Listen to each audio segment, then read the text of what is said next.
everybody, and welcome back to another episode of the Points of Articulation. My name's Dave, and today we're looking at the Hot Wheels Star Wars Sith Infiltrator. Now, this craft is actually a modified star carrier, and its exact name is the Scimitar, and it was used by Darth Maul and also Darth Sidious. Now, this ship first appeared in Star Wars Episode 1, The Phantom Menace, and even though it was very brief, it was a very interesting design. I do like how it has sort of a TIE fighter-ish look, especially in the back, and then in the front we have our wedge design, which is a precursor to, I guess, the Imperial Star Destroyers, if you will. Now, the length of this bad boy is about 2 3/4 inches long, so that's pretty nice, and we do have a lot to cover. We're going to look at the mold, the paint, put on a stand compared to some other ships, and then we'll be done. So let's get moving. Alright, kicking this review off, let's begin by looking at the mold, and we'll start in the front right here. Now, this section here is basically for cargo. The cloak is gigantic, and that cloaking generator is why this section is so big. Also on here, we have some nice lines and shapes. Very interesting vessel. Especially in the front, we have two little nibs there. And we have a grill right there, which is a nice touch. Now on the sides, we do have a little details in the laser cannon. Same goes for this side. Now coming down to the main section of the ship, we have some great details right here. I love these little triangles. Then we have our cockpit, windows, top. We have some great details all molded into there. Pretty sick. We have our front. As you can tell, my mold has a gap, and I can't fix that without messing with the rivet, so it is what it is. I'm not really worried about it. But on the pylon sections here, we can see some nice details. Pretty sick looking at that from the back. You can see some lines molded in, especially in the back. Nicely done here at the back of the cockpit. We have our engines, which are nicely molded. Wish they were green. But the bottom here on the pylons, molded nicely. Nice on the entryway right there. For the bottom of the vessel, we have 3 rivets, stand connector port, copyright crap seam line right here. Some nice angles and lines. And I love this, all these different structures all put together. I don't know, I get a kick out of that, seeing all different shapes smushed together to make something like these sections. We got a circle, triangle, square. Very nice. Sort of reminds me of the side of a Star Destroyer, you know, it's like squares, pipes, and all that all jammed together. And it's just a lot of stuff to look at, which is cool. Now, speaking of a lot of stuff, we have our wings, which are basically radiator wings, similar to a TIE fighter, but not exactly. Right here, nice detail on the side. Pretty sharp. That's the same for this side. Little yellowish on there. I don't know what that's from. But on the interior, we have some lines going down there. So that's pretty sharp. Lots of detail.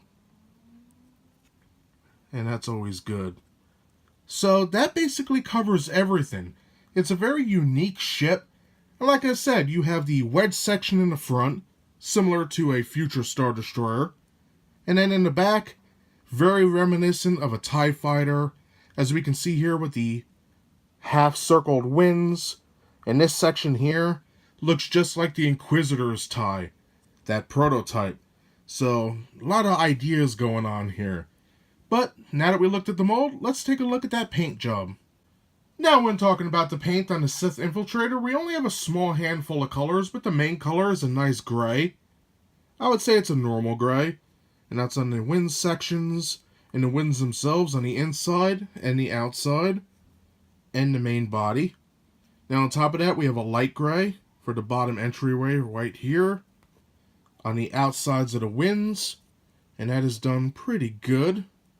That's all the way around. And then we have that same light gray on these sections here, the top of the cockpit, and then coming down the main body. So that is pretty nice and very clean, I must say.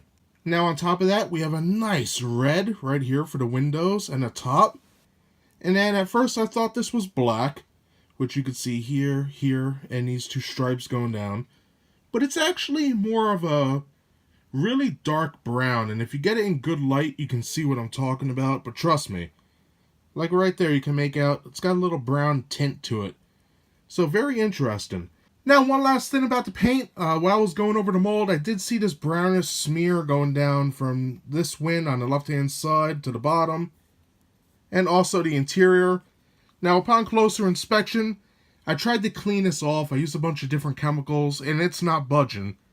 And if you can see right here, going up, there are little tiny particles in the wing itself. So this must be a defect in the molding process, which kind of sucks. But that's basically everything for the paint. So now that we looked at the mold and the paint, let's put this bad boy on the stand, compare it, and then we'll be done. And just like most Hot Wheels ships, it comes with a cool stand. Just peg it in the port, hear that click, and you're good to go. Now for a little size comparison with the Hot Wheels Sith Infiltrator. We have it next to the Hot Wheels Naboo Starfighter, which is another cool ship. And then for the Marvel Legends fans out there, we have the Marvel Legends 6-inch Nakia from the Black Panther wave. Nice figure, cool face sculpt. And that does it today for my review of the Hot Wheels Star Wars Sith Infiltrator, first seen in Episode 1, The Phantom Menace. And again, for its length, it's 2 3/4 inches long, which is pretty good. Now, I know a lot of people don't like Episode 1, and a lot of people don't like the prequels, but I will say this, the prequel era did give us some great ship designs, and I believe this is one of them.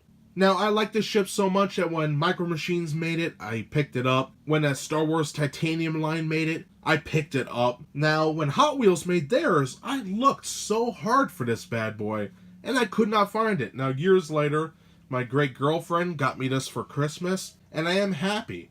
I do like the ship quite a bit. Is it perfect? No. But why do I like it so much? And if it's not perfect, what's the matter with it? Well, let me tell you. First of all, I believe the mold is pretty damn good. We have a lot of nice details from the wings coming down right here. We have our laser cannons, cockpit, and all those great lines and details. Hot Wheels really did a decent job. Now, another aspect is paint. Now, it's only about 4 different colors, but I think it's done quite well. We have that nice gray. We got the brownish black coming down the stripe right here. Red for the cockpit and the top. Now, what I really would have liked is to see possibly the green for the engines. Besides that, I think it's decent. And then you get a nice stand, and the stand actually has a Sith symbol down there. So that was a nice touch. And again, the stand unifies it with the rest of the collection. Now for cons, the minor one I had was this gap here in the mold. I'm sure there's a way to fix it. I just don't want to mess with that rivet at the moment. Biggest con I have is the little particles inside of the plastic on the left-hand side of the ship. What we looked at before with the paint. But besides those 2 cons, the ship is pretty solid. And that does it for the pros and cons. Now, if you're looking to buy one of these ships, currently it's not for sale at any store. And even when it was, I could never find it. Now, I live in New Jersey, very condensed area with tons of stores, and not once did I ever see it. And again, my girlfriend bought this off the internet and gave it to me for Christmas, so I suggest the same to you. Again, shop around, see if you could get it a little cheaper. So I recommend this ship for anybody who's a fan of Darth Maul or Sidious, the Phantom Menace, or the Sith Infiltrator itself. It is a very nice looking ship. So that's everything I have to say about this ship today. I hope you enjoyed my review. If you did, hit that like button. And if you would like to see new reviews every Thursday, subscribe. Again, thank you so much for watching, and I'll see you next time. Bye, everybody.